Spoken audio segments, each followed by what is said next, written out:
Hi again, everybody. Welcome to another edition of the New Jersey Titans Coaches Corner. I have with me Craig Doremus. Thanks so much for joining me, Craig. Thanks for having me, Tom. Tough weekend in Johnstown, as we can all admit. Two-goal losses to the Tomahawks. Looking at shots on goal, it's just an indicator. Outshot in both games, small margin on Friday, but a lot on Saturday. Was getting pucks to the net a bit of a problem throughout the weekend? Yeah, I think definitely. Obviously, when you look at the numbers, getting pucks on net for us was a big issue for us. We struggled in it. In terms of tactically, just having the mindset of getting it there and then going through the actual process of getting pucks there. I thought Johnstown did a great job of touching pucks, getting sticks and bodies and shooting lanes and making life difficult for us. And on the converse, I thought they did an excellent job of just getting pucks to the net, whether lethal or not, getting us on our heels per se. And our guys just didn't do any resemblance of trying to block any shots. So a lot of factors that go into it. But like you said, it's a huge factor in the game and probably one of the most glaring numbers of the weekend. Taking a look at things defensively, especially Saturday night, you give up 43 shots. Certainly not ideal, but Burt Berkelev was fantastic, making 40 saves. Now, how key is it throughout a season when a goaltender can step up like that and keep you in a game where you're not quite playing at top performance? Yeah, absolutely. I think for Burke, it was a good performance there. Loudon had started the last handful of games here for us and was on a little bit of a winning streak. So for Burke to get back in the cage there and then respond that way is obviously a credit to him and his preparation, both mentally and physically going into the weekend. And like you said, we needed it. He was excellent throughout the game, gave us a chance to not only stay in the game, but ultimately win the game. Like you said, only a 2-goal difference there and probably with a little bit better pushback. Maybe it's even a closer one. So credit to Burke staying mentally and physically prepared and giving his team a chance to win. Overall, I thought both of our goaltenders were probably our two best players throughout the weekend. Now, on the good side, special teams-wise, you go 2 for 4 on the power play over the weekend, 1 for 2 on each night. Conversely, the penalty kill was only pressed into service once on Friday, and it was perfect. But then on Saturday, give up 2 power play goals on 4 opportunities. Besides the results, so what was the difference between the 2 nights, especially talking about the penalty kill? I just think in terms of when you talk about special teams, it probably comes down to a little bit of compete level in terms of obviously the guys in the PK got to work that much harder. And then I'd say it details as well. What's your execution in terms of your up ice, forecheck, your in zone pressures and whatnot and coverages, and then on the power play, probably similar. What's your execution and urgency on the breakout and zone entry, and then what's your execution and simplicity in terms of the execution of whatever set you're going through on the power play. So again, like you said, a lot to be desired on both ends of it. Power play also give up a shorthanded goal on the weekend. So not a good showing on the special teams there. And we've told these guys in this league, everyone's so good. Every player is good. Every coach is good. Every team is good that ultimately it's the little fine details that are going to make the difference between winning and losing. And like you mentioned, they win the special teams battle on the weekend. They win Friday, they win Saturday, they get 4 points, we get none. So those small things become very glaring when you take a step back and look at it a day later. Now, I want to take a look at some of the trickle down that's happened in junior hockey in the United States. Again, with all the restrictions, some of the teams aren't able to play. So players end up getting, well, not necessarily cut, but again, they have to get recirculated throughout that league, talking about the USHL. Same thing happens in the NAHL. Has that shown in the talent level in the league that you've seen so far? I think it has a little bit. I think it's a weird season in that even the guys, whether they're trickling down, whether they're veterans or rookies, I think the lack of a structured, consistent schedule is showing more so. You see teams that haven't been together that long or that are missing time or missing guys due to illnesses or just out of precaution. I think once you get going, you see the talent, shine through. I've always said, I just think when you get to this level of junior hockey, the difference between that league and this league is probably pretty minute. It's more about maybe a little bit of skill, a little bit of skating. Maybe it's a little bit of work ethic. But overall, the level is extremely high. It's extremely competitive there. And, I even think as you see some of the NCAA players trickle back to junior hockey, if they're not working hard and competing, a rookie on some other team could have a better than them that night and surpass them, whether it's in standings or stats or just performance from the game. So I just think it comes down to you got to compete. You got to be mature. You got to be prepared. You got to put your best foot forward, regardless of where you're coming from or where you're going to. And if you don't, you end up on the wrong side of it. And if you do, you give yourself a chance to win. Now, something else I wanted to talk about, and something that's going to be something we'll focus on a little bit throughout the season, is keeping an eye on Titans alumni. This past weekend, both Gavin, Gulash, and Kyler they made their debut performance with Robert Morris. Then also Ryan Wheeler, he gets to play for UConn. Now, the goal, of course, the NAHL and the Titans, not only to win the Robertson Cup, but to get guys to the highest levels of hockey, including the NCAA. So to see those guys achieve the dream has to be a wonderful feeling when you guys take a look at their Twitter. They're saying, "Hey, I'm starting tonight." That's got to feel pretty cool. Yeah, it is. It's you hit it on the head. It's probably selfishly, it's the coolest part of the job.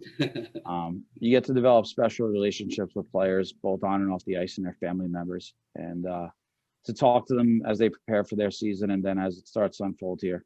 Some really cool, special conversations here, and I think here in Jersey, we've developed a unique bond with some of the guys, and we try to make it a little bit different in terms of how close we are. And to get texts from those guys before their first NCAA games, and that'll stay between me and them what was text, but it's pretty special because they get it, they understand it, they're appreciative of the opportunities that they have granted to them.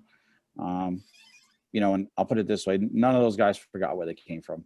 We talk about them with the current roster a lot because I think they're people that they could aspire to be, and they're living in those shoes now, and those guys were there not too long ago. So the other guy, you didn't mention him, and I want to make sure I talk about him a little bit, is our former captain, Will Rydell, who also made his debut in his season, his senior year this year with Lake Superior State, and had an assist and was a +2 on Sunday afternoon against Michigan Tech. So really proud of all those guys, regardless of whatever happens in their careers. I'm really proud that they're able to get one of those very few limited spots at Division I college hockey, and I think it speaks volumes about the players, their families, their siblings, and all the sacrifices they all made to get to that place. So really special opportunity. And it's funny, Tom, you mentioned, like, as you go through the season, you're not only watching your own games and your standings, you're also, the game gets over and you get on the bus, you get back to your hotel, and you're immediately checking the computers to see how those guys are doing, because they're always just partying then from then on, whether they're playing college hockey or when they move on to pro hockey. It's, you're becoming an extended part of their family as well, and cheer hard for them. Now, Division I college hockey in New Jersey, just one team in Princeton, but another team in the New York metro area that's kind of close to both of our hearts, Long Island University, made their debut and got themselves a nice win over Holy Cross, an overtime win for their first ever game after being announced no more than 220 days ago. Again, both of us being New York and Long Island guys. The fact that more college hockey in the Northeast and now the New York region, it's starting to grow, and that's got to really help some of the guys with the Titans, yourself, create relationships and get some more guys to college. Absolutely. I think it's something, as a native New Yorker, we, me and my buddies growing up in hockey and in coaching, we always somewhat laughed and joked about it. How cool would it be if there was Division I hockey here? And there's been so many great local players from the Atlantic District and from New York and Long Island who have gone and had really successful careers at the collegiate and professional levels. And we've always joked how cool would it be if they could just play here.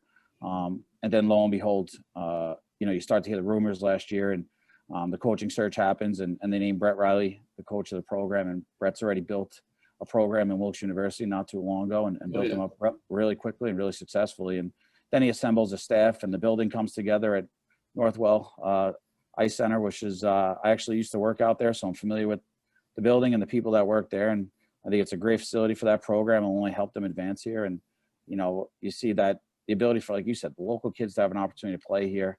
Division I hockey in our backyard. I think it's great for us. Obviously now in a dead period, they can't be here, but I know Brett and his staff will come down once they can, and they'll get to experience North American League hockey. It's a great opportunity for the Titans. It's a great opportunity for every team that comes in to play the Titans because they're so close. And for me, selfishly, again, just don't want to make it about myself, but want to talk about it. You see Joey Gahuli gets named assistant coach out there, and Joey was a captain of my teams in 2 different locations in my previous coaching jobs. And I always had a feeling he had coaching in his future because he was so passionate and such a smart player. And I think he has so much to offer in terms of where he came from to where he is now. And again, he was in those kids' shoes. He was a local boy from Brooklyn, New York, who earned a lot in hockey and worked hard and got to play at every level, including the USHL, and then obviously went and played college hockey at Potsdam. And now you look at him here, he's assistant coach of a Division I college hockey team. So couldn't be more proud of or happy for Joey and what he's achieved. And obviously I'm pulling hard for those guys, and I hope they can have a lot of success here, both on and off the ice, and continue to grow that program.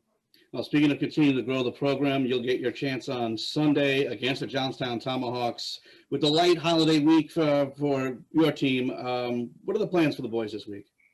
We have a lot to work on, obviously. When you have results like you did the past weekend, I think as coaches, as players, we can't sit here and say that we were prepared to play, that we executed well. We have to kind of peel back the layers of the onion and find out what went wrong and how it went wrong and what can we do to correct it as quickly as possible. So we'll have a really spirited practice that week. We'll make sure that we're better execution-wise. I'm sure that we'll work hard a little bit, and then hopefully be ready to give those guys a little bit of a different game come Sunday. But we have to, get back to work here this week. Like I said, the guys will be off on Thursday for the holiday. We'll practice Friday and Saturday a bit to get ready for Sunday. And I know it's unfortunate that a lot of the players can't go home this year for the holiday, but I think with hockey the weekend before and the weekend after, and obviously the circumstances of what we're all dealing with here, we'd all rather be safe right now and limit our exposure as much as we can. Some of the guys will have a chance to go home and see their folks because they're close by. But something we'll talk about, and we've talked about, just being smart in terms of how much exposure you allow yourself to have. And yeah, it's great to go see people and get to celebrate that tradition and that family. But at the end of the day, you don't want to do anything that could jeopardize yourself. You want your teammates or one of the staff members here in the facility. So just being smart, being educated. These guys, I was talking to people over the other day, like it's so hard for them right now. And they're away from their folks, they're away from friends, families, all that jazz, like they typically are. But now they go through the uncertainty. I'm sure every week they're like the coaches, you're walking on eggshells, not knowing when your next game is going to be or if it's going to be. And now you get to the holiday time, especially with Thanksgiving and Christmas and whatnot coming aboard, and just more uncertainty. It stinks. They get opportunity to play, which is great. And we talk about appreciating that all the time and even appreciating our practice days here. But there is a human element. And I think you have to sit back sometimes and realize that they probably do miss their folks and their girlfriends and whoever else may be at home, caring about them and thinking about them. Well, just one game this week, as we mentioned, Titans, Johnstown Tomahawks, a rare afternoon game. It'll be Sunday at 3:30. We'll go on the air a little bit early with the pregame show on Hockey TV. Craig, thanks so much for joining us. Thanks for taking the time. Have yourself a wonderful Thanksgiving week, and we'll see you on Sunday. Yeah, if I could, just before I sign out, I want to wish everyone in our organization, all of our fans who haven't been able to see, a happy Thanksgiving. And I know it stinks that we all can't connect to each other like we normally do, but we're certainly looking forward here, crossing our fingers that everything gets back to normal. But in the meantime, I want to make sure our billet families, our staff members, their families, players and their families, owners and their families all enjoy a happy Thanksgiving with their loved ones. And we appreciate everything they do and the support they continue to show us, both when they can be here and when they can't. So happy Thanksgiving to everyone with Titan Nation, and we look forward to the game on Sunday. Yeah, speaking of being thankful, we're all very thankful to the Titans fans out there who have been following and emailing and tweeting all about the team. And again, we can't wait to see all of you back at Middletown real soon. So fans, thanks so much for tuning in. For Craig Doremus, I'm Tom Willms. We'll see you on Sunday on Hockey TV. And again, happy Thanksgiving, everybody.